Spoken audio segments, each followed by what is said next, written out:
Muy bien, muy buenas tardes a todos y todas, como dice George, a todes.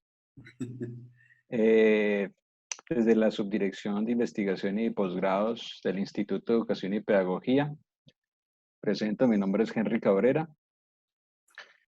Hemos estado desarrollando varias actividades webinar en las últimas semanas. En esta ocasión, el profesor Jorge Rojas estableció una propuesta o formuló una propuesta para realizar la actividad del día de hoy. Él será el anfitrión, quien va a estar a cargo del proceso de moderación. Eh, la webinar se denomina Pantallas reflexivas, reflexiones pedagógicas desde la educación popular en tiempos de pandemia. Nos acompaña la doctora Rocío del Socorro Gómez Zúñiga, doctora en educación de la Universidad Pedagógica Nacional, y la doctora Diana Alexandra Giraldo Cadavid, vamos a ver si pronuncio bien el francés, Niviaxit Dumiac Lion Du, no sé si era así, espero que sea así. Eh, la actividad básicamente está orientada hacia aspectos o liderados por, en este caso, por el área de educación popular, y esperamos que todos obtengan conocimiento, información que nos permita reflexionar, analizar y aportar en el contexto o en la situación que estamos en este momento. Como digo, es un espacio más de tipo conversatorio. Podrán preguntar al finalizar, digo yo, excepto que hayan intervenciones muy puntuales. Eh, como les dije, Jorge va a ser el moderador de la actividad. Yo estaré acompañándolos por momentos porque tengo otras actividades paralelas. Muchísimas gracias a todas, todos, todes. Muy Te bien, cedo. muchas gracias otra vez a todos. Buenas tardes por la presencia y por la participación y por el interés. Eh, Voy a compartir una pantalla, ¿me confirman si lo están viendo?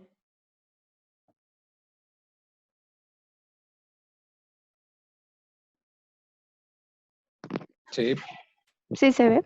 ¿La presentación? Epa, sí, sí, sí, sí. sí, sí, bueno. Entonces la entrada es pequeña y es bien de orientación a la gente en el contexto en el que estamos, ¿no? Pues por un lado, nosotros estamos invitando pues a Diana y a Rocío por su experiencia y ahora me señalaré ello. Hay un primer elemento que nosotros corregimos, damos cuenta, sentimos y resentimos y es que en este momento nosotros estamos en una situación en la que la relación y la comunicación en las relaciones ha cambiado. O sea, tenemos una mediación tecnológica y esa mediación tecnológica, pues hay cosas que en esa mediación entran en otro orden en el relacionamiento. Por ejemplo, pues la dinámica que va a tener la persona que está en el aprendizaje. En eso Rocío y Diana nos van a aportar pues una reflexión desde ese punto de vista. Entonces, es un primer punto, digámoslo, es como de esa novedad, es esa. La segunda es que los muchachos pues se abren al mundo y abriéndose al mundo pues encuentran todo lo que encuentran y nosotros también. Entonces, llegamos a un mundo extraño tal vez algunos, llegan a un mundo extraño algunos, pero en general si ustedes y uno se familiariza con ese ambiente de aprendizaje y con las herramientas que se desarrollan en ese ambiente de aprendizaje, puede entender que ahí hay una riqueza y eso es de lo que también esta conversación a la que hemos invitado a Diana y a Rocío dan cuenta. Diana, ya entra Diana inmediatamente, es el doctorado que ya leyó allí Henry. Yo sí no me atreveré a leer el título del trabajo del doctorado, pero si usted me lo traduce, Diana, le agradecería muchísimo. La, Apreciación de los jóvenes El colombianos. aprendizaje de jóvenes adultos colombianos en sus prácticas cotidianas en la web. Eso. Bueno, y yo seleccioné estas tres que tienen relación directa y tienen relación entre las dos profesoras también.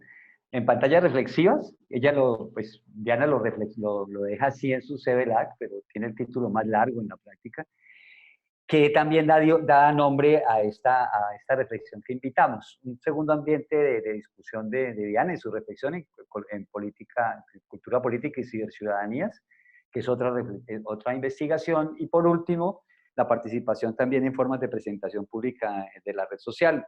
Diana no solamente desarrolla estas actividades, sino que otras en el marco de su formación y de su trabajo. Entonces, bienvenida, Diana. La dinámica es que conversamos, ya sabemos, 25, máximo 30.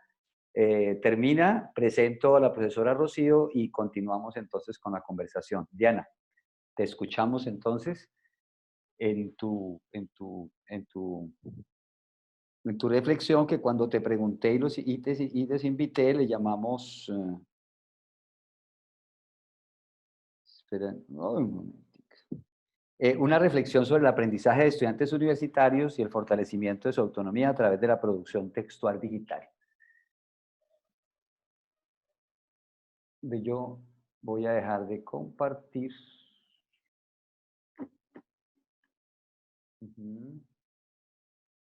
Y aquí, disculpen ustedes, yo salgo de esta embrollo. ¿Cómo es que es esto?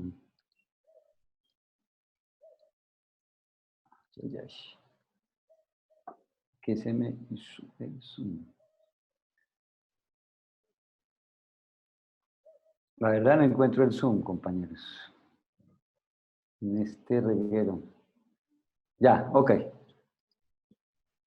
Dejar de compartir ya. Gracias. Ok. Entonces, ¿ya? ¿Tengo la palabra? Sí, señora. Ok, bien. Bueno, pues ante todo, darle las gracias al profe Jorge y a los que, digamos, propusieron este espacio por permitirnos conversar un ratico sobre lo que, pues digamos, a mí me apasiona mucho, que es este tema del aprendizaje y los medios digitales. Como lo decía Jorge, pues parte de lo que voy a contar aquí tiene que ver con mi experiencia docente y también mi formación, una formación que tengo en pregrado de comunicadora y en el doctorado también, la maestría que también hice en filosofía del lenguaje. Entonces todo el tiempo, digamos, he estado como pensando a la luz del tema de la comunicación enfocada a la educación. Yo voy a compartir mi pantalla, pero como estoy en una tablet, al parecer no me deja compartir y que se vea mi imagen al tiempo. Entonces ustedes me dirán si en algún momento de pronto yo dejo algo se daña porque pues no tengo cómo ver la pantalla de Zoom. ¿Bien? Entonces, ¿me confirman si la Sí, confirmado. presentación? Confirmado. Ok, bien. Entonces, como les decía, esta presentación gira en torno a 3 temas, que son temas que yo he ido investigando pues a lo largo de mi formación y como docente también, que son el aprendizaje, los medios digitales y una característica que me interesa promover en los estudiantes, una capacidad, una competencia, como lo quieran llamar, en donde pues, los estudiantes tienen, digamos, que asumir el rol activo del aprendizaje. Entonces, por eso pues, he orientado también esta temática hacia la autonomía. El plan de la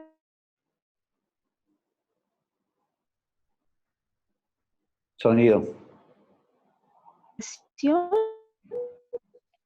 pues primero, ¿se escucha? A veces se corta, pero dale. ¿Aló? Sí, ¿Jorge me escucha? sí, a veces se corta, pero dale. Ok. Yo te voy avisando. No es que Zoom es bastante pesado y yo no creo que mi conexión dé para tanto, pero bueno. Si se para del todo, si se corta del todo, me avisan. Bueno, des- te voy a hablar más despacio para que entonces de pronto no se pierdan algunas palabras.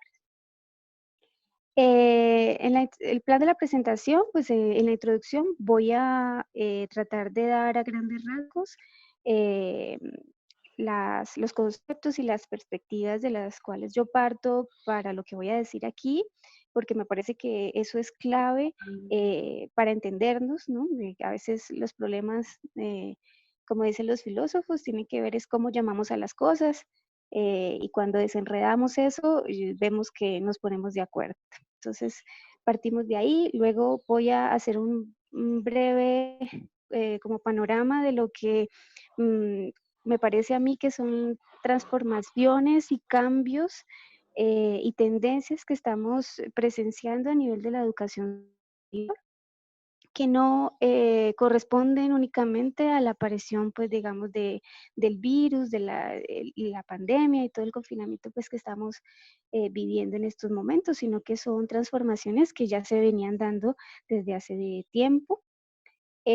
Luego entraré al tema de los jóvenes, jóvenes en este caso universitarios, para que también hagamos como una distinción en que no podemos hablar de todos los jóvenes, sino de ciertos jóvenes y en este caso aquellos que están en la etapa de la universidad y pues varias, digamos, como prácticas o características del aprendizaje que ellos tienen. Y por último, pues termino como en el tema de la producción textual y los medios digitales. Es una de las también investigaciones que he ido desarrollando en los últimos años y que es una investigación que tengo en curso en este momento. Entonces, pues digamos que por ahí también hay unas ideas pues más o menos preliminares y hay cosas que todavía creo que requieren mucho debate, mucha discusión, pero bueno, ahí haré mi propuesta de lo que he encontrado hasta el momento. Em, pues para empezar, yo me sitúo más en el concepto de medios que en el de tecnologías. Me parece importante decir que yo, o sea, que yo parto, o sea, yo comprendo bien toda la dimensión sociotécnica que tiene, digamos, este uso que nosotros hacemos de los artefactos, de los dispositivos como las tablets, los computadores, los celulares, todas las redes, todo lo que se ha avanzado a nivel de informática, de software, de aplicaciones, etcétera. Es decir, yo eso no lo niego, pero me sitúo más en una dimensión mediática, comunicativa de lo que hacemos con esos aparatos. Es decir, creo que una buena discusión que hay que dar pertenece a ese campo de qué es lo que decimos, cómo lo decimos, a quién decimos, de dónde se recibe la información, cómo se construye. Es decir, que tiene que ver con los medios que están presentes en esas plataformas digitales. Entonces, por eso en mi discurso pocas veces hablo de tecnología, si bien, como decía, lo tengo presente, ¿no? Otro concepto que es importante trabajar es el del aprendizaje. Del aprendizaje pues se puede decir muchísimo, pero en este caso pues tendríamos que ubicarnos en un aprendizaje que es a nivel de educación superior, aunque creo que muchas cosas podrían compartirse con aprendizajes en otros escenarios. Y de hecho me parece importante también eh, no perder de vista que el aprendizaje que se da en la educación superior no excluye lo que se aprende en otros escenarios, ¿no? Entonces, ese diálogo con los saberes que se aprenden en la práctica cotidiana, los saberes que vienen de la escuela, lo que se aprende, digamos, en los contextos de vida común y corriente, eso está allí presente, ¿no? Pero entonces, pues es un aprendizaje que estamos obviamente enfocando para una educación, ¿sí? Es una formación de jóvenes que, digamos, tiene que dar como una especie de, o apuntar a una especie de objetivos que es su formación profesional. Bien. En cuanto a los jóvenes universitarios, como les decía, también hay una distinción que hacer. Son jóvenes, digamos, integrados, como lo diría la profesora Rocío. Son jóvenes que están dentro de unas, digamos, oportunidades que no todos tienen. Entonces también habría que conocer las trayectorias y las, digamos, condiciones de estos jóvenes, porque no se puede generalizar. Y por último, hago también un desplazamiento de los medios a los textos, que es una perspectiva más o menos, más bien de corte británico. David Buckingham, Sonia Livingston, digamos, todos estos autores que prefieren hablar de cómo comunicamos y cómo trabajamos más bien con el texto en amplio sentido, es decir, como textos y discursos e información que fluye por los medios. Entonces, para la primera parte, debo decir pues que esto me parece importante aclararlo, porque uno podría pensar que lo que estamos, o la necesidad de cambio que estamos presenciando tendría que ver solamente pues con la coyuntura del virus y todo lo que pues digamos ha traído consigo el confinamiento, de no poder ir a las instituciones, a los establecimientos escolares, a las universidades para dar la clase. Entonces, a nivel de la universidad ya se vienen dando unos cambios, eh, uno que tiene que ver principalmente con el perfil de los estudiantes, ¿no? O sea, ya no es, o por lo menos no es la mayoría, como era la mayoría antes, perdón, un estudiante que recién sale del colegio, que sabe que va a estudiar, que puede dedicar todo el tiempo a estudiar y, digamos, termina su carrera en 5 años. La universidad ha visto una diversificación de su población y en la medida en que también se está haciendo más incluyente y más diversa, pues vemos que los estudiantes que ingresan a la universidad son muy variados, ¿no? Entonces, hay que ver que muchos trabajan, que muchos tienen obligaciones, que no pueden, digamos, darse ese lujo de esperar 5 años para empezar a trabajar, sino que tienen que hacerlo simultáneamente, sí que tienen hijos, que también responden por sus familias. Muchas veces son los primeros en sus familias en ingresar a la universidad. Entonces, hay condiciones y hay características de contexto que hacen que los estudiantes, pues, sobre todo tengan muchas dificultades en las cuestiones del tiempo, ¿no? De cómo se accede eh, y cómo se va a clases y se entregan trabajos y la presencialidad, ¿no? Que es lo que hemos estado viendo, que incluso ahora pues se complica muchísimo. Los cambios también en la percepción sobre los retornos de una carrera profesional tiene que ver con que los estudiantes pues también esperan que al final tener empleos pues en donde sean bien remunerados, encontrar empleo rápido y esperar 5 años para eso, pues la gente de verdad que ve una inversión demasiado a largo plazo y pues muchas veces por eso también la deserción y la falta o la desmotivación a mediados de la carrera. Y otro de los cambios que hemos estado viendo es la flexibilización y la transversalidad del currículo.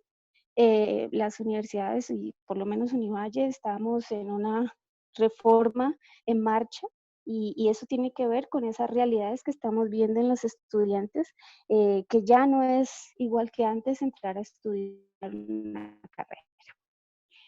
Otra de las tendencias que quizás se ven un poco más hacia el futuro tiene que ver con la diversificación en los modos de obtención de diplomas y certificaciones. Muchas universidades y plataformas como Coursera, edX, Udacity, todas estas, digamos, nuevas formas de hacer cursos, MOOC, etcétera, pues que están, digamos, incorporando nuevas formas de aprender, están incluso certificando estos cursos y estas especializaciones que se hacen allí. porque, digamos, son formaciones de más corta duración. Entonces, eso también está siendo muy atractivo para la gente, para los jóvenes sobre todo, que necesitan, digamos, como un poco más, saber con más rapidez los resultados de su estudio, ¿no? Y por ahora hay un problema que tiene que ver con la certificación, pero que a futuro muchos expertos dicen que estas cosas como el blockchain van a poder hacer que la gente certifique que ha estudiado o que ha aprendido algo y que tiene unas competencias, digamos, certificadas. Bien. La formación en competencias y habilidades específicas, ¿no? El saber se ha especializado tanto que ya la universidad no puede agotar todos los conocimientos, todos los saberes, entonces es necesario también tomar cursos para adquirir competencias y habilidades muy especializadas, muy específicas. Y por último, pues transformaciones sociotécnicas que requieren una actualización permanente, ¿no? Que si vamos, digamos, como hacia lo digital y todo está migrando hacia lo digital, pues no me parece a mí que cabe decir que las máquinas van a reemplazar a los humanos, sino que los humanos se van a desplazar a realizar trabajos mucho más, digamos, cualificados y que van a requerir reinventarse, actualizarse y estar en un aprendizaje permanente. Entonces, en ese escenario, ¿sí? Que ya venía sucediendo, que ya estaba sucediendo antes del coronavirus, pues los profesores nos hemos visto en la obligación, no en la opción de migrar nuestras clases a lo digital, ¿no? Eh, Nos ha tocado de manera imperativa y valdría preguntarnos qué es lo que imaginamos como una clase en un entorno digital. Yo no hablaría aquí de educación virtual porque eso, digamos, podría incluir muchas otras cosas,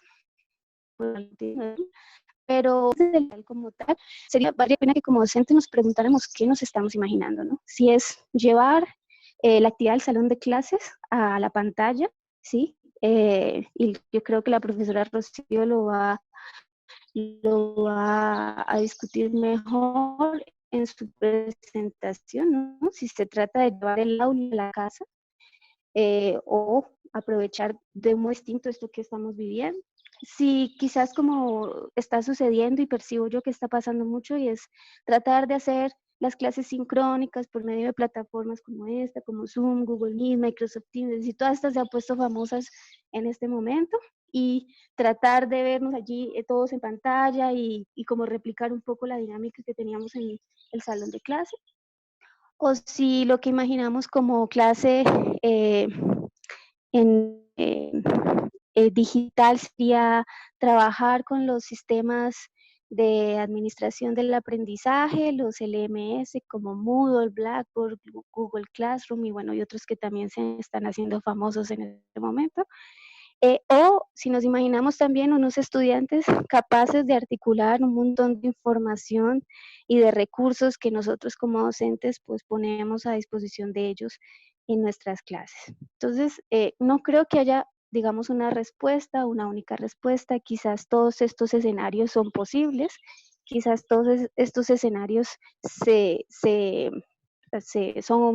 comparten, ¿no? Convergen en lo que estamos haciendo hoy en día y habrá otras cosas que vienen y a las que tendremos que usar. Pero de estas representaciones que nos hacemos, es importante, digamos, hacerlas explícitas y hacerlas conscientes y desnaturalizadas, porque así mismo es que nosotros, pues pienso yo que como docentes, diseñamos, ¿no? Esas estrategias para que los estudiantes aprendan.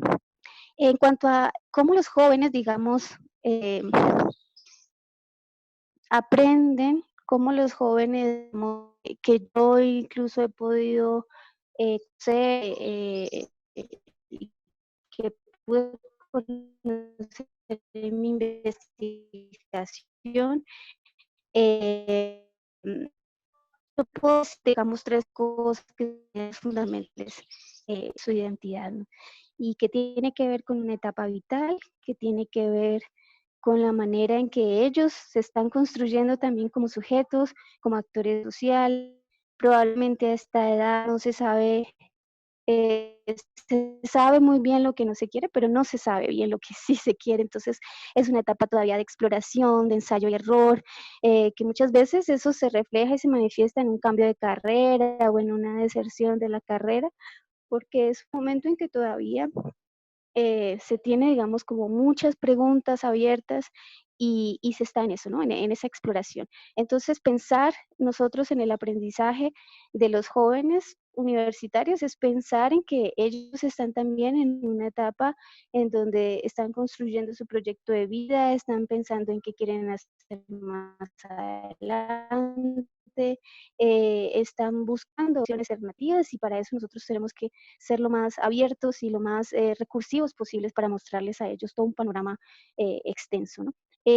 Otra de las, digamos, características de su aprendizaje y que algo que los motiva mucho es cómo pueden participar y crear dentro de una comunidad, dentro de un colectivo, en proyectos específicos, es decir, que ese aprendizaje tenga sentido, quizás un sentido muy pragmático, un proyecto con unos objetivos, con unos resultados que se vean, con un aporte directo en una, no sé, comunidad o en una causa.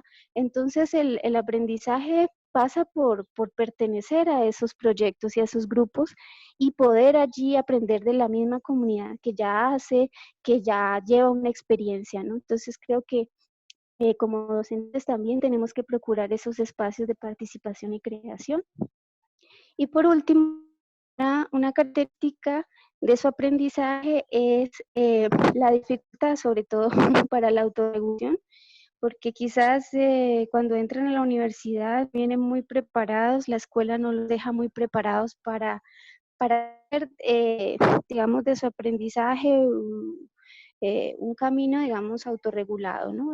Todavía hay algunos estudiantes que les cuesta mucho administrar su tiempo, ser, digamos, responsables con las entregas y todas estas cosas, pero digamos que es una cuestión que también resulta que no se sabe cómo hacer, ¿no? Que hay hay un vacío en que se espera de ellos unas responsabilidades y una autorregulación, pero no se ha practicado mucho eso, es decir, no se les ha explicado, se les ha orientado mucho en cómo se hace, ¿no?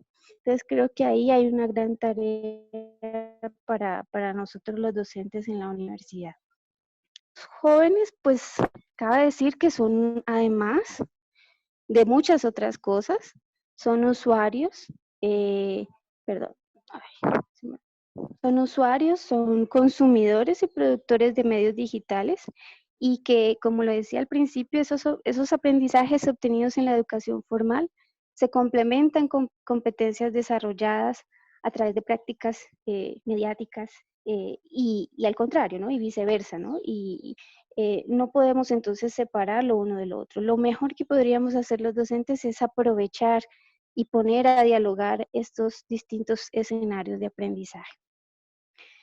¿Por qué? Porque los estudiantes necesitan entornos y situaciones de aprendizaje en donde puedan expresarse, en donde puedan proponer y crear, en donde puedan ensayar y sobre todo, y esto es muy importante, en donde puedan cometer errores, en donde puedan vincularse a proyectos y en donde puedan colaborar. Entonces, digamos que uno esto lo escucha todo el tiempo. En los debates educativos, en las nuevas políticas educativas, digamos, todo lo que se piensa que puede y debe cambiar la educación. Pero la dificultad es cómo hacerlo, ¿no? Cómo pasamos del discurso a la práctica, y ese es el gran reto. Y entonces lo que yo propongo para llevar eso al escenario real del aprendizaje es trabajar en la producción de textos. Se podría hacer de muchas otras maneras, pero pues esta es la mía, esta es la que yo propongo. Hablo de una producción de textos que no se agota únicamente en la escritura, o sea, en la escritura como tal, en textos escritos, tipo ensayos, informes por escrito, ¿no? Creo que que también está lo digital para aprovecharse en sus otras modalidades audiovisuales, sonoras, hipertextuales, multimedia, etcétera, ¿no? Entonces, esa producción en los medios digitales, pienso yo, que puede promover el desarrollo de competencias comunicativas y de estrategias para aprender a aprender. A mi modo de ver, y quizás como yo lo asumo en mis cursos, eh, es enfocar lo que pueda uno como docente ofrecer y acompañar a los estudiantes en esto, ¿no? En cómo alcanzar unas competencias comunicativas dentro del ámbito, el campo de estudio, de saber, de conocimiento, de la disciplina y estrategias para aprender a aprender, porque como lo veíamos, el futuro pues va a tener, digamos, es tan incierto que quizás muchas cosas de las que estamos enseñando o no van a servir o eh, lo que va a existir quizás todavía ni siquiera lo alcanzamos a prever y por eso no pasa por los cursos que estamos dando, ¿no? En estos momentos. Entonces, habrá momentos en que, o habrá una gran necesidad de saber aprender, ¿no? Y yo creo que para eso la producción textual puede ser muy potente. Eh, yo veo, digamos, la producción textual a partir, digamos, como también de las tres partes o tres fases que tiene toda producción mediática, eh, que es la preproducción, la producción y la postproducción. Pero pues para no ponerlo como en esos términos de medios, sí es importante decir que todo producto tiene que tener esas tres etapas, ¿no? En la primera se trataría entonces de una indagación, una consulta, una planificación, y allí lo que se aprende o lo que pienso que se pueden, digamos, fomentar es cómo acceder a la información, cómo discernir e interpretar los mensajes, ¿no? En esas indagaciones y consultas, cómo comprender y analizar y asumir una postura crítica respecto a lo que se lee, y cómo recopilar, filtrar, tomar decisiones, ¿no? Y no esperar que, o no dar las instrucciones a los estudiantes y decirles, bueno, vayan y lean, o vayan y busquen, o vayan y encuentren, y no, es acompañarlos en eso, es enseñarles es mostrarles quizás muchas veces, o con el ejemplo, o con el proyecto mismo que se está realizando, que se esté realizando, decirles, bueno, aquí qué encontramos, cómo lo vemos, qué podemos decir, cómo lo podemos analizar, cómo lo podemos desglosar para entenderlo mejor, etcétera. Es ir de la mano con ellos, quizás. En la etapa de producción, digamos, a lo que habría que apuntar ya es a la estructuración de ideas y a cómo esas ideas se van a expresar. Como decía, no necesariamente tiene que agotarse en la escritura, pero puede hacerse digamos, un producto de muchos otros lenguajes. Y allí valdría la pena pensar cómo hacer explícita esa intención comunicativa y pensar en una audiencia, ¿no? Entonces, no agotar tampoco el trabajo o el proyecto o lo que se está haciendo en la clase, ¿no? De pensar que eso puede trascender la clase, el curso, y que finalmente lo que ellos pueden hacer es comunicar sus ideas, ¿no? Desarrollar entonces diferentes estrategias discursivas, eh, de ahí, digamos, importa mucho explorar, ser creativos, ver muchos ejemplos, conocer lo que otras gentes salirse de la caja, ¿no? Salirse de los esquemas, pensar y ser muy creativo allí, ¿no? Porque estrategias discursivas, pues, pueden ser tantas como la creatividad nos dé. También comunicar con claridad y coherencia, y eso requiere, digamos, una buena conciencia sobre la manera en que estamos escribiendo o haciendo un producto audiovisual, etcétera, ¿no? Tener como muy bien claro los pasos, las técnicas, los lenguajes, conocer bien allí cómo expresar eso y en ese mismo sentido reconocer las necesidades, porque pues si estamos aprendiendo y si ellos están aprendiendo, pues saber que hay cosas que no saben hacer y para eso pues aprovechar recursos que nosotros como docentes les podamos proveer y solicitar ayuda. Eso es importantísimo, ¿no? Pensar que en ese camino ellos no lo pueden hacer solos y van a tener que saber incluso decir cuándo necesitan que alguien los acompañe o que les ayude a hacer algo. En la producción textual tendríamos la última fase, que sería la de postproducción, la de revisión, edición y publicación de lo que se hace. Pues allí, digamos, acciones que habría que realizar, pues releer, volver sobre el texto, volver sobre el producto que hemos hecho, corregir, perfeccionar, ¿no? No caer en esa práctica universitaria de terminar el trabajo e ir rápidamente a imprimirlo y casi que calientico se lo entregamos al docente, ¿no? Entonces, que el estudiante sepa que no puede hacer un trabajo así, que tiene que revisarlo, que tiene que tener el tiempo para mejorarlo, desarrollar una capacidad autocrítica y de reflexión frente a ese proceso, ¿no? Pensar, bueno, ¿cómo lo hice? Si me tomé el tiempo, en dónde fallé, qué dificultades tuve o para qué soy bueno, qué más puedo hacer, si fui creativo o no, etcétera. Y dar a conocer y publicar y valorizar ese trabajo realizado, ¿no? Entonces, como decía, que no se quede en el aula y que pueda trascender, y por eso si los trabajos que se hacen en clase, que si los proyectos que se hacen en clase están articulados con una comunidad, con una problemática real, me parece como que es lo mejor que, digamos, podemos, como el escenario ideal para ese aprendizaje.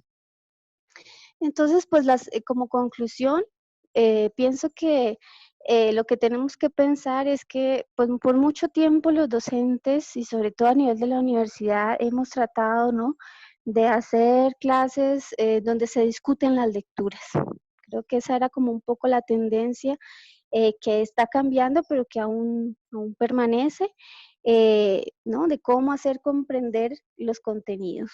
Pero hay que pensar que, pues eso es una partecita de todo el aprendizaje, ¿no? Y que lo que tenemos que hacer es que los estudiantes también sean propositivos, creativos y que ellos, digamos, expresen sus ideas.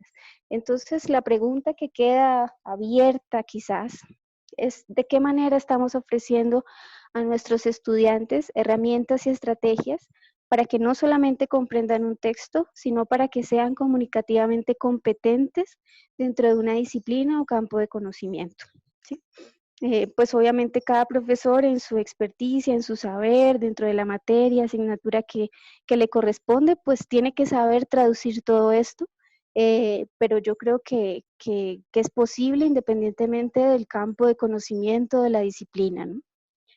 Y otra de las preguntas que quedan así abiertas es que digamos que reflexionemos y pensemos bien sobre cuál es el propósito que vemos en la educación, ¿no? Y sobre todo en la educación superior, si lo que nos interesa es graduar estudiantes y para nosotros ellos son eso, estudiantes, y pensamos en cómo el estudiante haga bien la tarea para la clase, o si pensamos en seres humanos integrales con todas sus dimensiones, que obviamente nosotros pues no podemos solucionar o atender todas las necesidades, pero sí pensar que ellos tienen, o sea, que son seres integrales y que van a salir un día de la universidad a enfrentarse a un montón de situaciones y que allí tienen que ser propositivos, que tienen que ser creativos, que paradójicamente nosotros siempre estamos esperando que las nuevas generaciones hagan los cambios,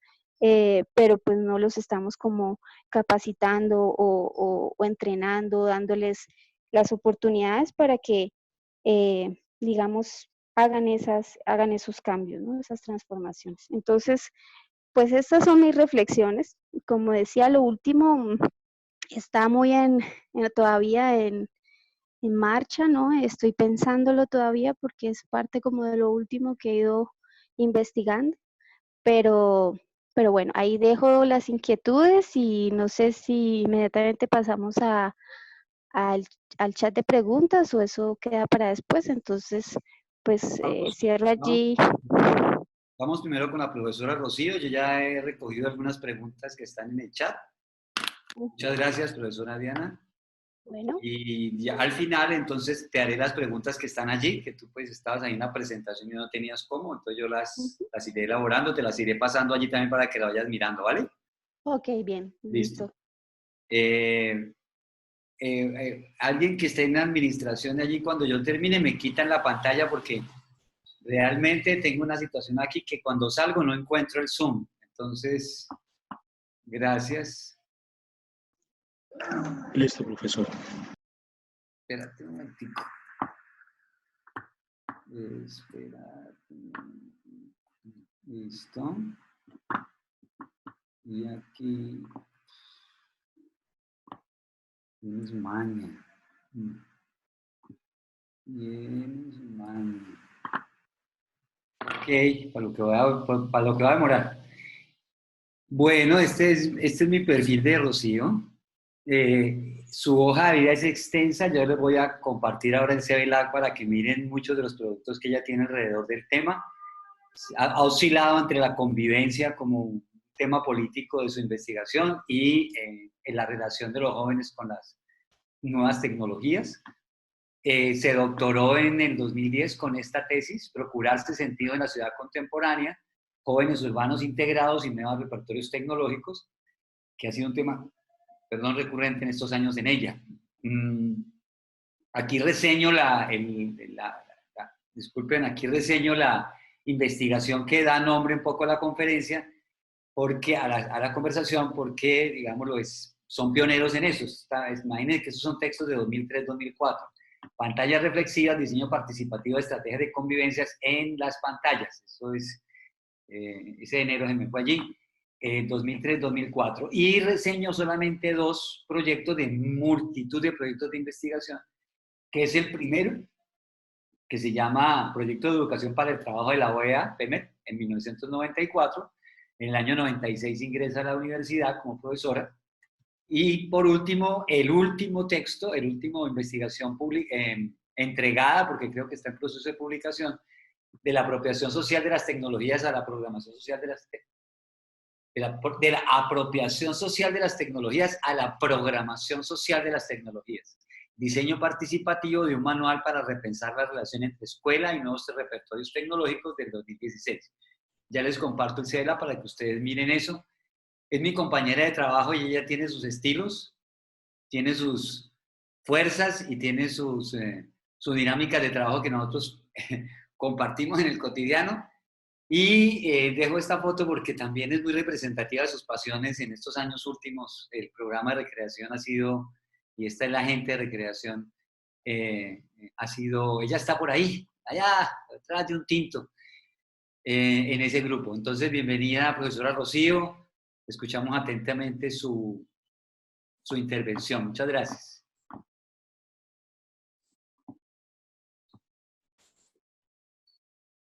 Bueno, muchas gracias, Jorge, por la presentación, por la insistencia en que participara en este evento. Sin tu terquedad, pues yo no estaría aquí. Entonces, gracias. Voy a compartir la pantalla, entonces por favor me avisan si todo está correcto, porque estas cosas suelen no resultar cuando uno las necesita.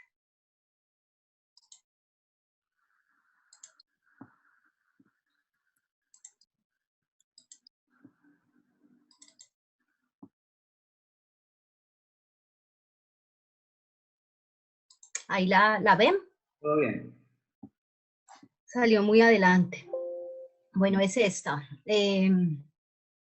No, bueno, voy a tratar de hablar en los 20 minutos que nos asignaron, a contarles un trabajo que hemos estado pensando en estos días de pandemia, una propuesta para la alcaldía de Cali, la alcaldía de Cali y la Secretaría de Educación, como el país entero ha tenido que pensar las maneras de hacer educación a distancia, virtual, en contextos escolares de gran precariedad, pero también con mucha riqueza y con mucha creatividad de parte de los maestros y de los estudiantes y de los cuidadores.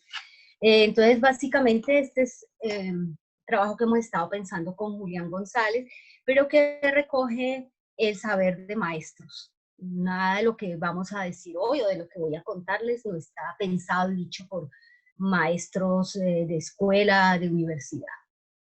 Bueno, porque desde la educación popular estamos asumiendo el concepto de cultura de la calle. A propósito, es un honor para nosotras ser pioneras, no teloneras de McLaren, que va a las 6 en un evento más tarde.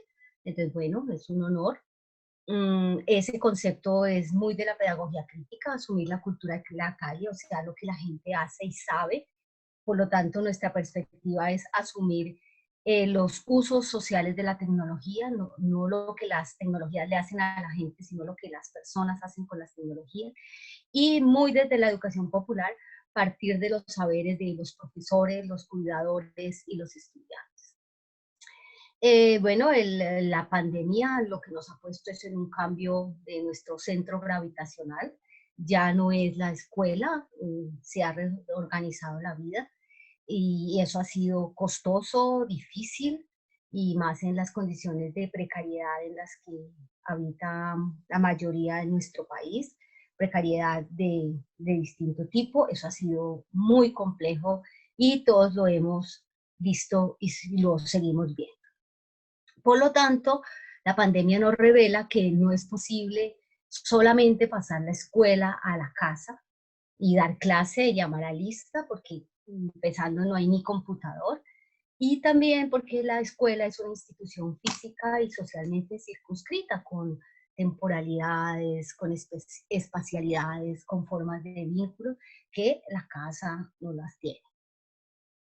Bueno, entonces dos tipos de estrategias posibles: escolarizar la casa y la la resaltamos porque puede ser hacer las dos, no hacer ninguna, quedarse con esta, a veces escolarizar la casa y a veces no.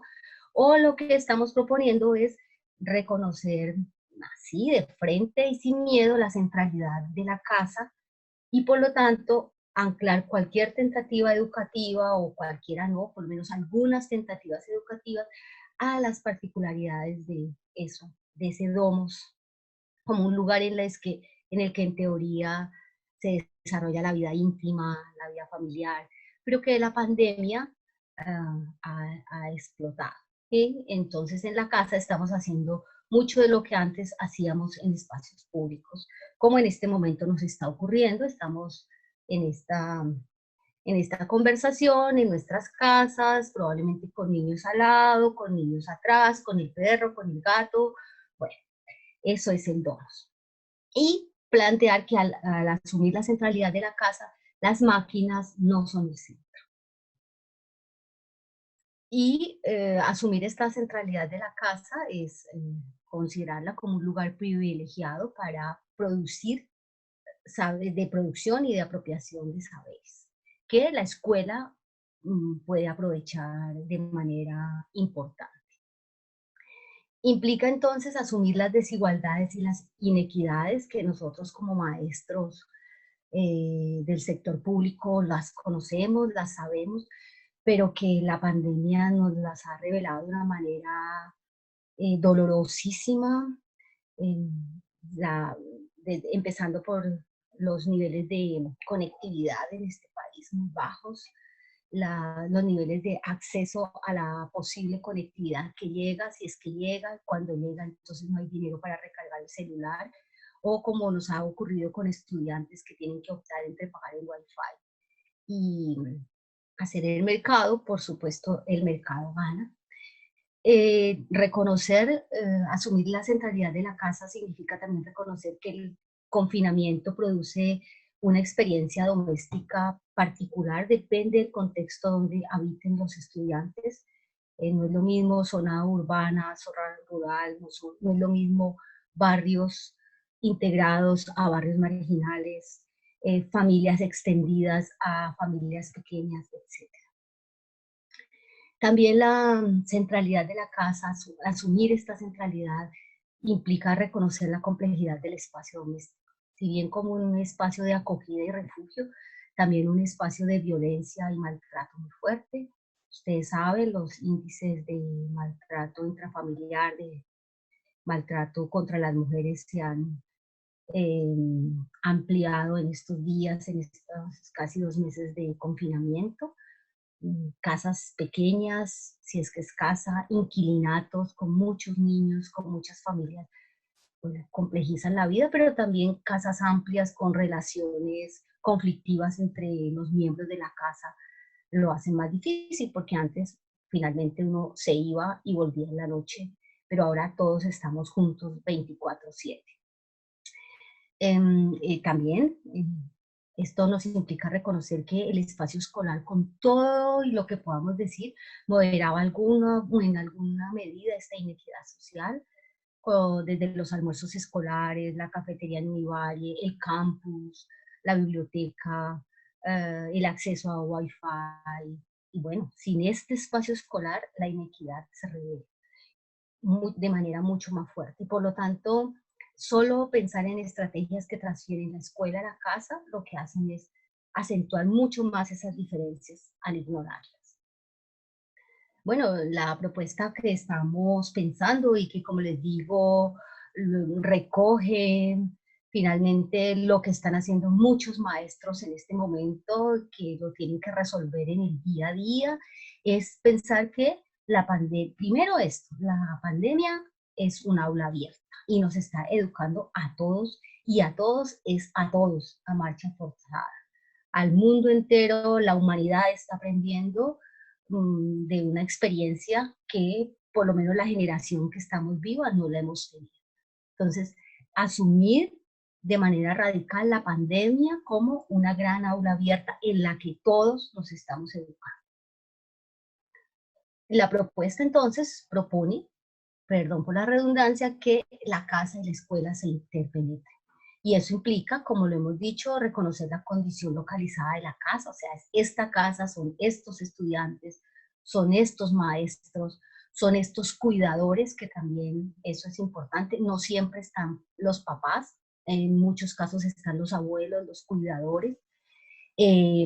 También aprovecharnos de esto. Hay saberes escolares que nos permiten repensar el confinamiento, que ayudan a pensar esta condición de la pandemia.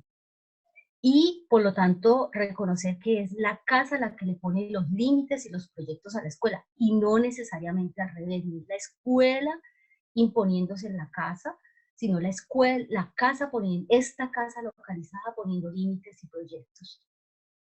Por eso hablamos de domesticar la escuela. Eso puede sonar muy problemático, pero finalmente lo que queremos plantear es esto. Bueno, también reconocer que el confinamiento nos impone unas temporalidades que no son escolares, no es la hora del recreo, no es la hora de la asignatura por la asignatura, pero también temporalidades que resultan contradictorias, que en cierta medida pueden ser inclusive potentes, porque nos están haciendo permanecer en la casa mucho más tiempo, pues, o todo el tiempo, y nos dará un tiempo largo para pensar. Y como lo hemos reconocido con mamás de la Red de Educación Popular, la posibilidad de quedarse en casa viendo a los niños cuando había que salir a trabajar desde las 5 de la mañana y volver a las 8 de la noche, 10 de la noche, a seguir haciendo oficio, esa posibilidad no estaba. Entonces, son tiempos también contradictorios porque son muy duros, pero que pueden tener algo de potentes. Finalmente, también reconocer que la casa y la escuela se interpenetran es darnos cuenta de esto que, no, que es, lo hemos visto es ahora, lo hemos visto es en estos 2 meses de pandemia. Finalmente, aunque el ministerio siempre pensó sus proyectos educativos como redes de computadores conectados, lo que hemos visto es que las casas y los hogares tienen redes de teléfonos móviles. Son los teléfonos móviles, y si indagamos en la manera como los estudiantes, inclusive de la universidad, están haciendo, inclusive no, también de la universidad, están tramitando sus clases es a través del teléfono móvil. Y en el teléfono móvil, una gran importancia de WhatsApp, que no estaba prevista. Por eso nosotros hemos resaltado tanto que no es lo que la gente, no es lo que la tecnología le hace a la gente, sino lo que la gente hace con la tecnología, porque WhatsApp es un muy buen ejemplo de eso. Y planteamos que es una segunda red justamente porque es una red que se monta, por decirlo así, en una primera red básica, que son los vínculos de la gente. las cadenas, pues, los chats de la familia, los chats de los amigos, los chats de los cursos que nos ha tocado armar ahora en modo pandemia, tienen esa potencia y se basan en la capacidad que la gente tiene de vincularse. Entonces, reconocer que la casa y la escuela se interpenetran, pasa por esto también. Bueno, ya lo dijimos, la casa como una fuente legítima de producción de conocimientos.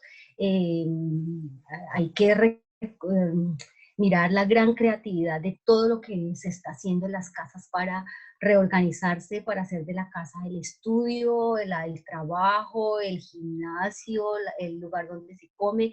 Y por casa estoy pensando desde un cuarto pequeño hasta una casa grande, pero hay un montón de prácticas allí. Hay un montón también, una gran cantidad de réditos educativos en estas obras tecnológicamente mediadas que la escuela tendría que potenciar el humor. Sin el humor no creo que estuviéramos resistiendo todo lo que circula a partir de lo que nos está pasando. También el montón de información científica y pseudocientífica, pero que la gente circula, mucha prédica religiosa, mucha mm, conceptualización espiritual, mucha línea espiritual para ver cómo resolver el confinamiento. También mucha argumentación ciudadana y política sobre lo que están, cómo están actuando los políticos para manejar la pandemia, el confinamiento, el manejo de la salud, porque es que la pandemia nos va a dar tan duro si finalmente lo que hicieron fue desmantelar y debilitar el sistema de salud público en este país, y justamente por eso es que la pandemia resulta tan peligrosa. Entonces, lo que estamos planteando es que los estudiantes universitarios, los niños, los jóvenes están participando de estas conversaciones que ocurren en casa, en la casa, y que están pasando, como les digo, en una medida muy grande por el WhatsApp. Los estudiantes participan de esta aula abierta, que es nuestra propia aula abierta, porque en general todos estamos haciendo esto, mucho de esto, o haciendo obras para poetizar la vida, proponiendo rutinas. Las personas de la tercera edad organizándose para que la quietud y el encierro no los enferme, entonces mirando cómo hacen ejercicio, pero también cómo van a la misa que el cura ya aprendió a dar virtualmente. También muchas estrategias de rebusque, tapabocas con diseño, comida a domicilio, ahora torta para el Día de la Madre a domicilio. También maneras de cómo atrincherarse en el miedo, también eso hemos visto.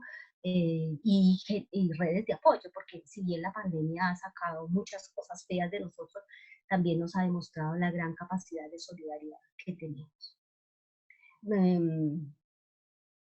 Estamos haciendo entonces 3 propuestas básicas con relación al uso de las tecnologías.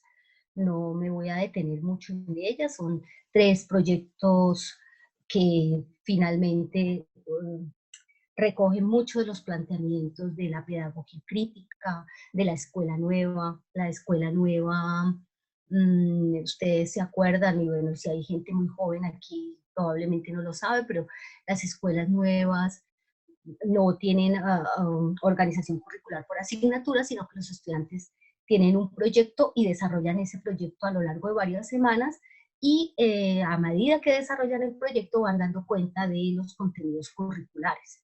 Entonces, ahí lo importante es el proyecto, el contenido curricular eh, se supedita a ese desarrollo. Lo que nosotros planteamos es que es posible, a partir de estas propuestas que, como les digo, están de hecho poniendo en ejercicio muchos maestros en este momento. Lo que creemos es que aquí es posible usar las tecnologías a partir de el proyecto educativo y no necesariamente el proyecto curricular. El primero lo hemos llamado hacer memoria y buscar maneras de expresar la pandemia. ahí el concepto de relatos es lo que nos sirve, motivar a los estudiantes a hacer relatos diversos, desde relatos para los más pequeños. Ustedes imagínense los niños que ahora tienen 5 o 6 años, en 20 años contando lo que vivieron y cómo desde sus ojos de niños asumieron esta circunstancia. Como diría mi hija, siempre y cuando haya pospandemia, pues que es posible que no haya nada más y que el mundo se vaya a acabar. Supongamos que hay futuro, entonces los relatos como una manera de documentar la pandemia, de hacer memoria de este momento histórico que estamos viviendo, y en relatos pensamos entonces desde relatos para los niños pequeños, pero también relatos para nuestros estudiantes universitarios con una factura mucho más elaborada. Pero en fin, relatar lo que estamos haciendo, relatar los miedos, la complejidad, lo paradójico de esto, el desempleo. Otra gran línea de proyectos que proponemos, le hemos llamado hacer ciencia, o sea, pensar la pandemia, y a esto le hemos puesto retos, como una invitación a hacer eso que están haciendo muchos profesores en este momento, y es ayudarnos o ayudar a las casas a comprender la pandemia, a, a- a curar los argumentos, a no creer que la lejía quita el virus, que el virus no le da sino a los ricos, que a los negros no les da, y empezar a comprender qué es eso del virus, cuál es la diferencia entre el virus y la enfermedad, pero también cuáles podrían ser los retos de la pospandemia o de las pandemias por venir. Y aquí podemos ver líneas para los ingenieros, para los arquitectos que tendrán que pensar el concepto social de vivienda, viviendas cada vez más pequeñas, cada vez más calorientas, cada vez más encerradas, pero también eh, retos con otro nivel para los más pequeños y los jóvenes. La otra gran línea de proyectos, y digo gran no por lo grandilocuente, sino porque ahí pueden ocurrir muchas ideas, depende de los profesores, si les interesa o no, y es enriquecer la casa, intervenir el hogar. Aprovechar esta gran aula para crear recursos para la casa que nos permitan habitar la pandemia. Hemos propuesto, por ejemplo, o pensado con el grupo de trabajo que tenemos, y es cómo habría que tener, los niños más pequeños pueden hacer protocolos de limpieza, cómo se hace la comida que llega, pero también cómo, cómo salir, cómo no sentirse confinado, apresado, cómo manejar el estrés, el desespero, la angustia sin ser violento con los que están al lado, porque el que está al lado no tiene la culpa. Muchos recursos que los estudiantes podrían ayudar a crear para la casa, para evitar la pandemia. Al comienzo decíamos que podría ser esta propuesta o otra que sean distintas, pero son alternativas que estamos proponiendo. Voy 19 minutos, ya casi termino, faltan 2 diapositivas. Bueno, pero también proponemos unos parámetros para pensar esta relación casa, escuela, tecnologías, y es que asumir que lo que se haga debe limitarse a los recursos disponibles en la casa, que es lo que de hecho nos ha tocado. De hecho, esto no es ninguna novedad, esto fue lo que nos enseñó la pandemia. Podríamos pensar computadores, habitaciones, estudiantes encerrados en su estudio, y lo que nos hemos encontrado es celulares, estudiantes que hacen la tarea a la medianoche en medio de la bulla normal de la casa, mientras el perro ladra. Entonces, al pensar estos proyectos, estamos pensando, son proyectos o retos que se pueden hacer con lo que hay en casa, y por lo tanto aquí la tecnología pero no es el centro. Si no hay, veremos cómo se hace, cómo se están haciendo. Sabemos de profesores que reciben las tareas por WhatsApp. Una profesora nos cuenta que tiene en la zona rural del Cauca 7 cursos de inglés de 40 estudiantes cada uno, y cada uno le manda su tarea sin nombre, con la foto por el WhatsApp. Ella ya se enloquece viendo de quién es, pero bueno, lo que queremos resaltar aquí son los recursos disponibles en la casa. Proponer entonces proyectos escolares que sean desafíos, experimentos, no necesariamente los profesores tenemos que saber la respuesta. Y por lo tanto, como no son tareas, no son pequeñitas cosas, taller, taller, taller, sino un proyecto a más largo plazo, que por lo tanto tenga esto, temporalidad extendida de los procesos creativos. No puede ser de un día para otro, de una semana para otra, necesariamente sería 2 semanas, no sé. Y esto tampoco lo podemos saber nosotros desde acá, eso lo maneja cada maestro en la medida de lo posible, en la asignatura que sea posible, cuando sea posible. Habrá veces que es necesario dejar tareas, bueno, pues habrá que dejar tareas, pero la invitación es a pensar más desafíos que pequeñas tareas. Como lo dijo la profesora Diana, la importancia de publicar las realizaciones de los estudiantes y publicar, volvemos otra vez a las redes sociales, a las redes sociales mediadas tecnológicamente, que están soportadas en la red de la gente. Y en este caso, mucho por WhatsApp, pero también Facebook.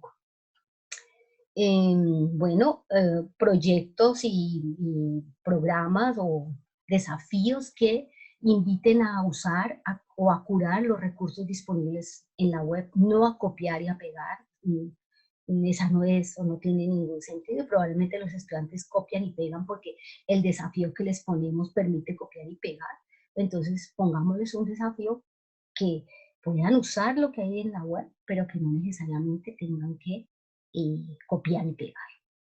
Integrar en la medida de lo posible a los miembros de la comunidad doméstica, y aquí es muy importante en la medida de lo posible. No siempre esta comunidad doméstica está, pero también hemos encontrado que sí está de muchas maneras. Entonces, que las personas de la casa puedan mirar lo que los estudiantes hagan. Si los estudiantes lo que hicieron fue un recurso para la casa y diseñaron un juego para pasar las noches y para no aburrirse, bueno, que sean los de su casa los que lo jueguen y digan si está bien o no está bien y le hagan ajustes.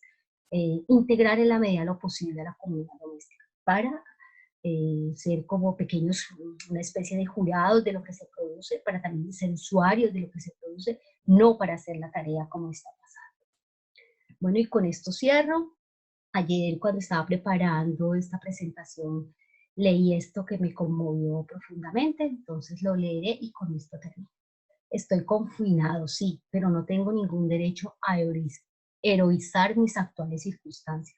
Las mías no merecen ni poema, ni discurso, ni homenaje. A lo sumo, una foto para el recuerdo, una mención en estos diarios. Tengo derecho a celebrar la belleza, pero aguantando la respiración y apretando las lágrimas y la rabia. En este instante, cientos de miles se están hundiendo, y no solo debido al confinamiento. Su vida no es mi vida, y esa es razón más que suficiente para señalar mis vergüenzas. No tengo derecho a refunfuñar. Desde la perspectiva de la educación popular. Gracias. Muchas gracias, profesora Rocío. Bueno, a la derecha en el chat ha habido algunas preguntas. Diana, comenzamos contigo las respuestas. ¿De breves así ya? ¿O las vas a leer? Pues hay algunas, ¿no? Entonces, la primera, la de Gloria, la profesora Gloria, que habla tú hablaste directo no hablas de tecnología, sino desde los medios. Esa primera. Uh-huh. Sí, pues para precisar un poquito más porque mi énfasis en los medios. Digamos que tecnologías y medios tendrían, digamos, su punto común, ¿no? O sea, que es el artefacto, ¿no? O el dispositivo como tal que uno maneje, la tablet, el computador, el celular. Pero cuando hablo de medios es precisamente mirar la interfaz con la que el usuario interactúa. Porque nosotros, digamos, no vamos a la tecnología como usuarios comunes y corrientes, ¿no?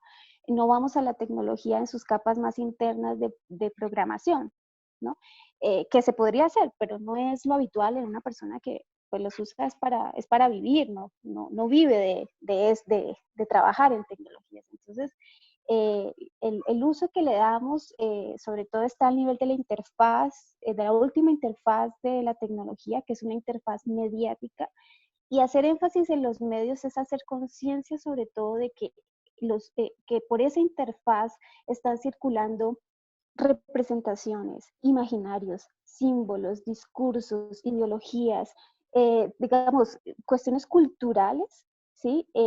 A las que hay que prestarle atención. Es decir, porque pensar que eso que siempre se ha dicho, ¿no? Que las tecnologías son neutras, no, porque lo que vehiculan son unos mensajes y con esos mensajes uno puede decir cualquier cosa, ¿no? Entonces, ser conscientes de esa interfaz, sobre todo a nivel simbólico, de lenguaje y de comunicación, me parece a mí muy importante, sobre todo en una etapa de formación que buscamos que los estudiantes sean críticos, ¿no? Y que ya no es pues recibir cualquier noticia y creerla o no cuestionar quién está hablando detrás de esa pantalla o ese mensaje, etcétera. Entonces, y asimismo la responsabilidad al publicar, al construir discursos, mensajes que van a circular por la red, ¿no? Entonces, mucha gente le llama a esto alfabetización mediática, educación mediática, literacidad mediática. Yo no le pongo el nombre, pero sí creo que es trabajar sobre todo en ese plano, en esa dimensión,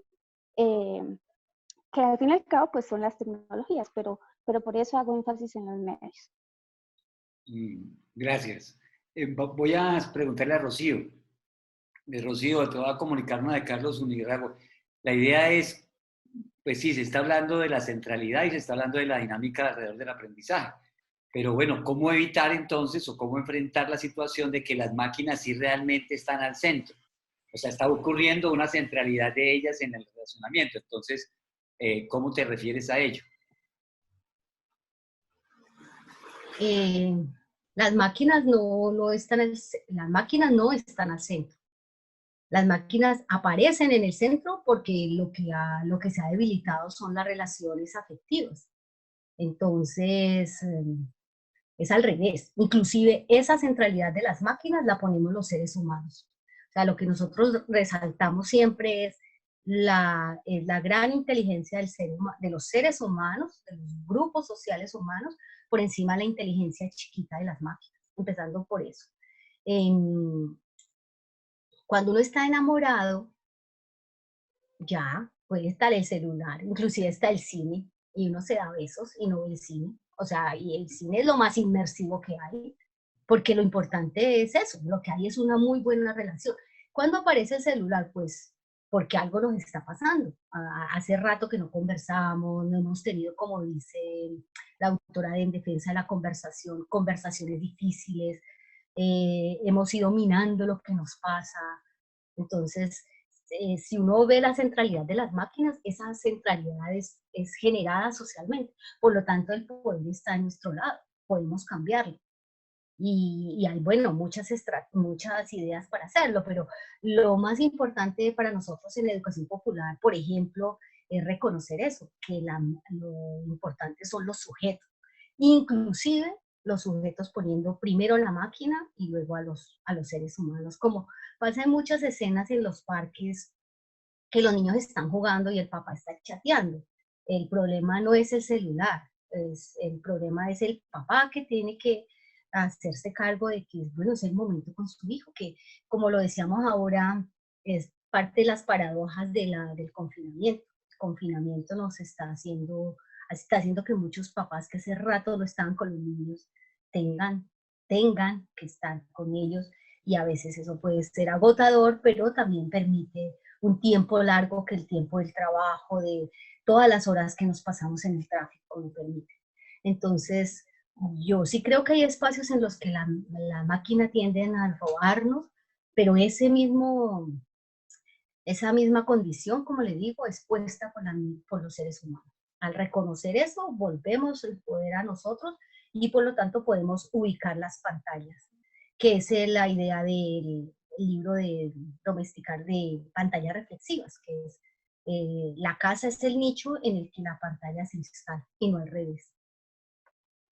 Muy bien, muchas gracias, profesora. Ahora, Diana, hablemos del lenguaje, porque también aquí, como se habla de otro espacio y de otra dinámica, pues comenzamos a mencionar las cosas de otras maneras. Esta mañana, en un debate del consejo, alguien decía, ¿ustedes por qué hablan de educación virtual? Nosotros no estábamos hablando de educación virtual, porque eso no es educación virtual. Entonces, si no se le puede llamar a eso clases virtuales, preguntan, entonces, a ver, busquémosle cómo le llamamos entonces y qué es eso realmente. Bueno, si hay que bautizarlo, pues no sé, creo que es la mejor oportunidad esto que nos está ocurriendo, ¿no? Si somos optimistas y si le sacamos provecho a todo lo que nos ocurre, es la mejor oportunidad para dejar de hacer la clase universitaria como la hacíamos, ¿no? Que yo misma, yo creo que me aburría como docente pensar en que me tenía que parar a hablar frente a unos estudiantes que de pronto ya iban aburridos a escucharme, ¿no? Entonces, yo creo que, no sé, pensar en tal vez en clase expandida podría ser un buen nombre para llamarle, porque de todas maneras ya lo estábamos haciendo, ¿no? La clase no se agotaba al salir del horario de clase, ¿no? Los estudiantes seguían escribiéndole a uno por correo, muchas veces teníamos como el backup o todo el repositorio de los documentos de la clase en un Moodle, en un campus virtual de la universidad, este tipo de cosas. Entonces, la clase ya se estaba expandiendo, ¿no? Ya se estaba yendo hacia a una interacción a través de plataformas digitales y pues que en este momento que es una obligación, pues yo creo que es como la oportunidad para expandir eso, ¿no? Y no tratar de seguir replicando la clase magistral, sino eso, proponer a los estudiantes hacer proyectos, escribir, producir para la web. Quizás ahí hay un punto de convergencia con lo que la profe Rocío habla de escribir relatos, ¿no? De comunicar lo que nos está pasando, de meternos en causas o tratar de solucionar problemas de nuestro entorno, de nuestro barrio, de nuestra comunidad. Y a partir de allí, pues, hacer la producción textual, que como digo, también es de muchos niveles, ¿no? Quizás, por ejemplo, documentar lo que nos está pasando con video, ¿no? Eso podría ser. Entonces, una clase expandida, diría yo, pero pues tampoco creo que haya un término que acuñar todavía, es demasiado prematuro. Bueno, en el lenguaje también, Rocío. Yo te conozco y pues quisiera que le comentaras a la gente por qué vos no usas y invitas a nombrar de otra manera las tecnologías, las TICs. Todo el mundo habla de las TICs, pero usted se le escucha hablar poco de las TICs. ¿Por qué no explicita un poco esa situación? Bueno, hay primero una pregunta que Arley está haciendo, que desde YouTube una persona pregunta si estamos hablando solo de la Ya. educación universitaria. Entonces, Yo le también para contar que los proyectos que estamos pensando se podían perfectamente, y hemos visto unas cosas maravillosas con niños pequeños de 3 a 6 años, que creo que es que la persona pregunta. Entonces, Ajá. es solo por... Bueno, pues para no entrar más en la discusión, pero finalmente nosotros preferimos hablar de nuevos repertorios tecnológicos y no de TIC, por aquello de hacer el énfasis en lo que la gente pone con las máquinas, o sea, en el reconocimiento de que hay un agente no humano, que es la máquina o la máquina, ¿sí? Y por el otro lado, un agente no, humano, que es el usuario, que en este caso es lo menos usuario que hay, porque si algo hacen estas tecnologías es cada vez ponernos más en la condición de productores de lo que hacemos. Facebook, como lo decimos en la investigación, no sería nada sin los miles y millones de personas que suben fotos, que suben videos, que cambian la foto de perfil. Lo mismo pasa con Instagram. Sin las historias no sería nada, serían vacíos. Entonces, preferimos hablar de nuevos repertorios tecnológicos también por eso. Además, porque son otros medios, no es lo mismo que la televisión, por otra condición técnica y sociocultural. Aunque también hemos tenido que hablar de semilleros, por ejemplo, en el proyecto con la alcaldía de mi comunidad de escuela se llamaba Semilleros TIC, y TIC era por Tecnologías de la Información y la Comunicación, porque así es como lo nombra, pues se nombra el ministerio inclusive se llama así, pero más allá del nombre es eso, es reconocer que las máquinas no son el centro. Nunca lo han sido y no lo van a hacer, porque lo que hay es seres humanos armando redes. Pensemos en cualquier red social sin las personas, no son nada. No, no, no. Y por otro lado, también es reconocer lo que esas tecnologías hacen a la humanidad. También pensemos este confinamiento sin los teléfonos celulares, sin saber dónde está el otro, cómo está el otro, sin informarnos de elementos de bioseguridad. Esta pandemia, como las pasadas en la historia, probablemente habría matado mucha más gente. Entonces hay una relación de agentes, como dice Latour, ambos son agentes, solo que uno es humano y otro es no humano. Y los dos agentes se interconectan, se vinculan y se afectan. Muy bien. Aquí hay una pregunta que va para ambas, porque es un reto también para todos, o sea, todos estamos en esa pregunta también. En esta situación del relacionamiento, que no podríamos hablar de una educación virtual, sino de un relacionamiento a través de lo virtual o de un relacionamiento virtual propiamente, ¿cómo van los currículos? Diana primero y luego Rocío, ¿para dónde va esto? O sea, si uno lo pensamos curricularmente, un proyecto de estos, ¿cómo lo pensarías tú, Diana? O sea, pensando lo curricular. Me vas a poner a reformar aquí los programas de la universidad. Caliente. Hay una pregunta del público. No, mentira, no, realmente lo que yo creo es que, pues, es que eso no tiene que ver solo con la pandemia, o sea, que ya lo veníamos presenciando y se agudiza y quizás se acelera y se va a hacer más imperante ahora, pero yo sí estaba viendo, pues a mi modo de ver, un poco una, una universidad, digamos, el concepto que se estaba quedando atrás, ¿no? Como los cambios de las necesidades de sobre todo los jóvenes o de la gente que está queriendo estudiar para luego salir y hacer cosas. Pues a mí me parece que sí, que los contenidos siempre van a estar allí, o sea, porque pues de qué vamos a hablar, ¿no? También. Pero pues es no la centralidad del contenido, ¿no? Tener contenidos que se puedan ir refrescando, transformando a medida que también veamos nuevas situaciones, nuevas problemáticas. Entonces, pues el docente tiene que ser experto en su materia. Eso es importantísimo porque al saber muy bien de lo que digamos, tiene que orientar en un curso, puede moldearlo, puede transformarlo, puede malearlo, puede hacer muchas cosas con él. Entonces, la creatividad no va a llegar si uno no domina el campo de conocimiento digamos, en el que tiene que orientar a los estudiantes. Y ahí uno tiene que ser bastante recursivo, bastante creativo, arriesgado también, salirse de la caja, ¿no? Del esquema y pensar nuevas propuestas. Yo creo que no hay receta ni modelo, no debería haber receta ni modelo. Muchas gracias. Rocío, ¿qué tal que dijeran mañana, de aquí en adelante todo va virtual?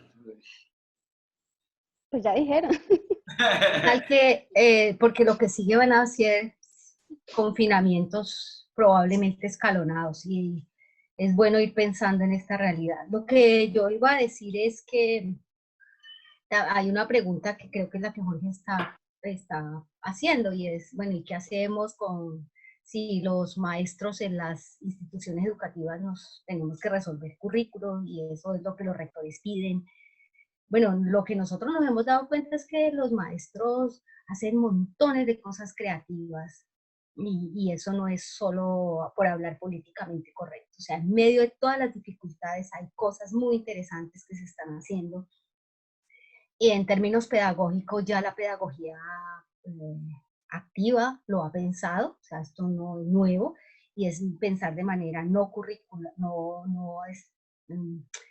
separada a los currículos, sino de organización por proyectos.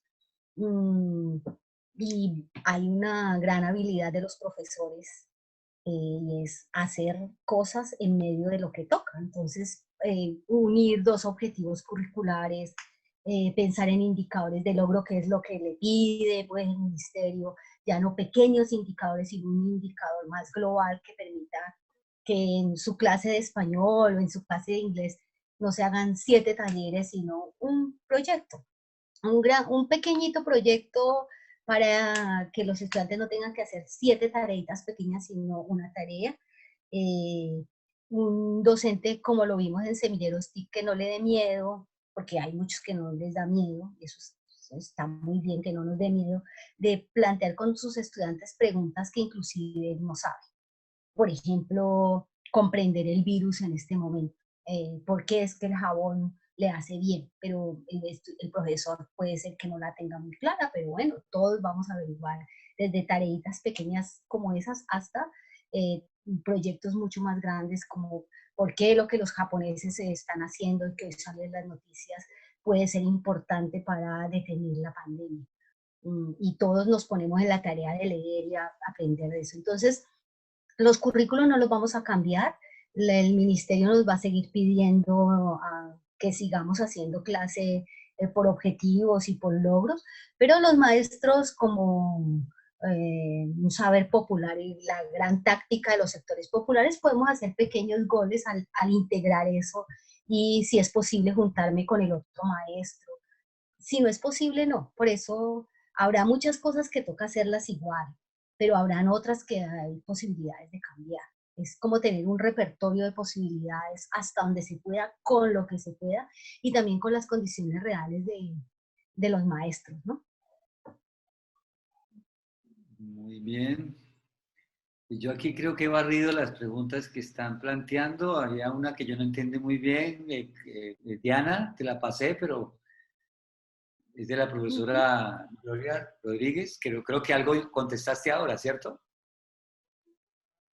¿Sobre los medios? Sí, sí, Sobre... habla de pues, el desafío comunicativo que hay, ¿cierto? En un campo disciplinar, pero que quizá haya que añadir también de cara a las comunidades no Eh, disciplinares. Entonces, ujú. dale. Pues yo creo que, pues siendo que esta es una propuesta muy atravesada por la comunicación como campo de estudio y de conocimiento, creo que pues mi idea de trabajar la producción textual, eh, no sé, cabe muy bien en campos no disciplinares, ¿no? Que pueden ser campos de conocimientos muy diversos y que no se encasillan en una sola disciplina, ¿no? Más bien el reto sería lo otro, o sea, cómo a veces trabajar esta producción textual en disciplinas que tienen una tradición, una forma de hacer, unas metodologías bastante estrictas, unas formas de enseñar y aprender muy establecidas desde hace tiempo, ¿no? Entonces yo creería que el reto estaría más bien en saber traducir esta puesta en clases de carreras muy, o sea, disciplinares como, no sé, la física, la química, la biología, eh, pero yo creo que sí, si tiene cabida, pues sobre todo en carreras que son de las humanidades, de los campos en donde digamos, hay interdisciplinariedad. Ya. Bueno, aquí hay un tema que nos traen, nos está trayendo Arley, muchas gracias, que tiene la conexión con YouTube, de Italia Andrea. Yo lo pondría en este sentido. Va para Rocío, que está un poco en dos papeles aquí, una conferencista que es experta en el tema y una directora de programa.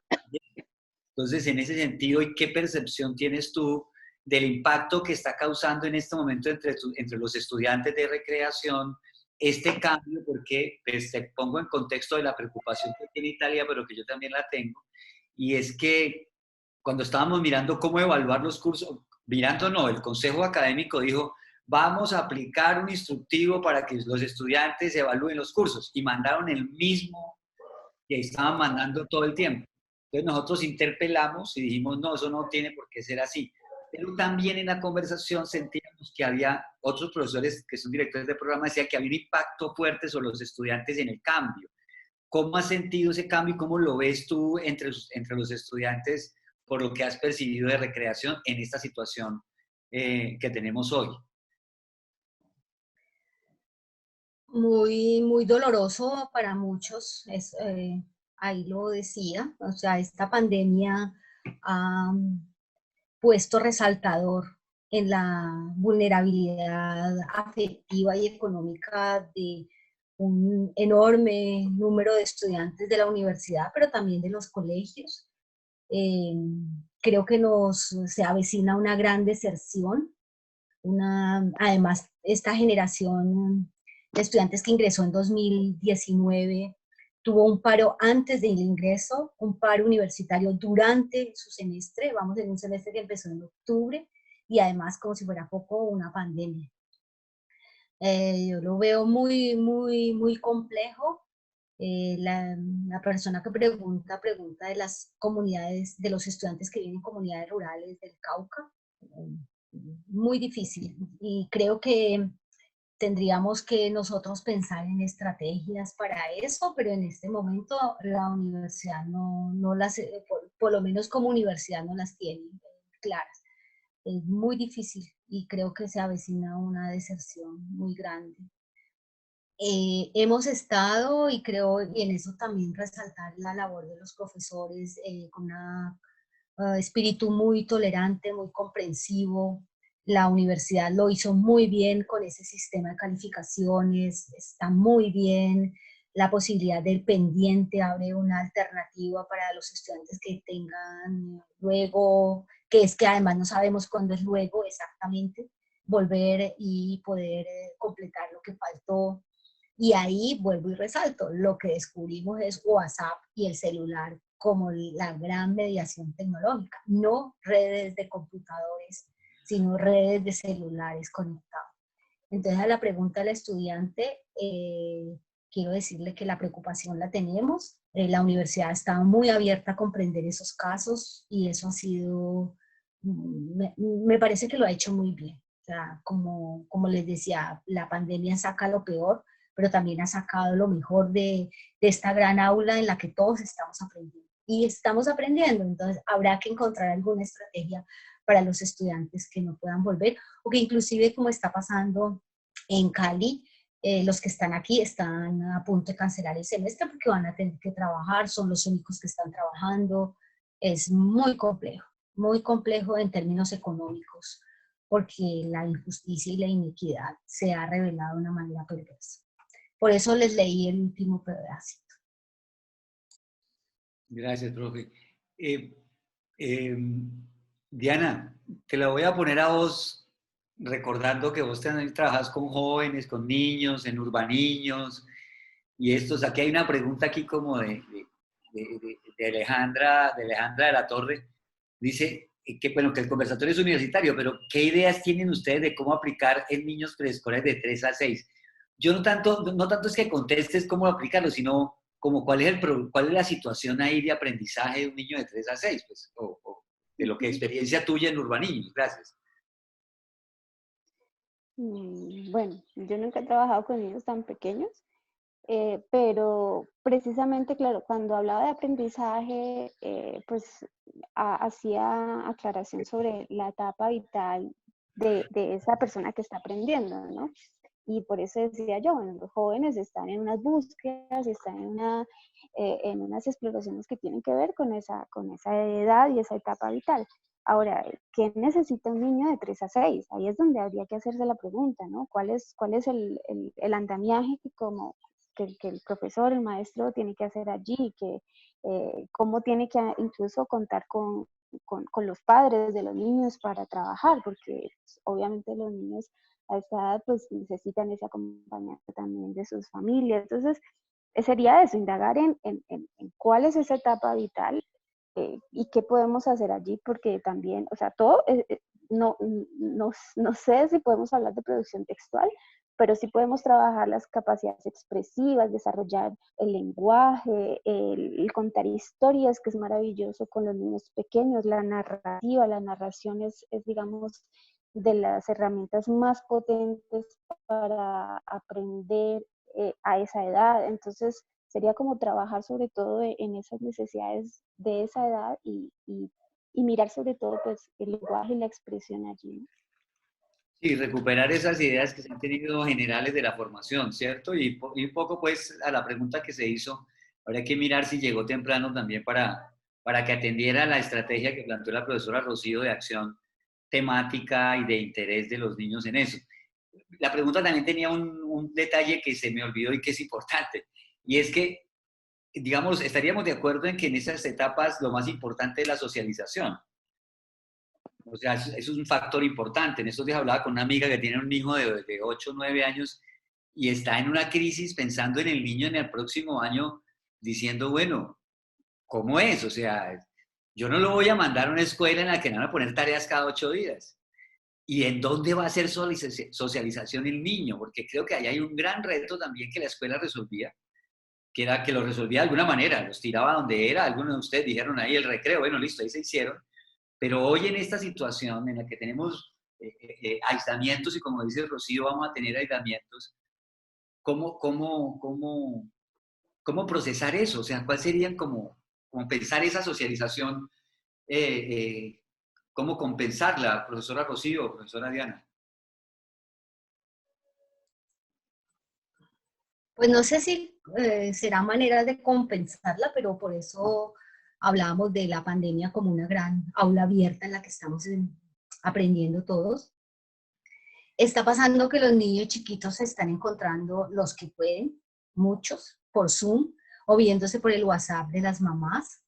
Y eso es lo que va a terminar pasando y lo que nos está revelando en términos sociológicos de familias pequeñas, de familias nucleares, mamá, papá, un niño, mamá, papá, probablemente dos y ya, y no como había antes, primos, el tío, y una cosa es el confinamiento, por ejemplo, en las zonas rurales, que están en una finca y están confinados, pero en la finca. Pero es lo mismo confinarse en un apartamento de 40 metros cuadrados con calor y un niño que quiere salir, que no puede ni siquiera ir al parque. Entonces, la respuesta no está, pero esa socialización sí está de hecho pasando por lo que ocurre en la casa. Entonces, niños cocinando con las mamás, niños aprendiendo a hacer oficio, niños haciendo experimentos con el jabón de la lavadora, mientras la mamá parpadea, se come la mitad, y ahí hay eso que en la pedagogía Montessori se llaman los rincones, y es, bueno, la casa es para un niño chiquito es un rincón lleno de tesoros. Lo que ocurre es que nos damos cuenta es que la mayor parte del tiempo los niños no están en nuestra casa, los niños están en la guardería, los niños están en la escuela, los niños están por fuera, inclusive en los sectores pobres, los niños al menos la mañana están en la escuela hasta el almuerzo y luego en la tarde a veces encerrados o a veces en la calle, pero muy pocas veces en la casa habitando.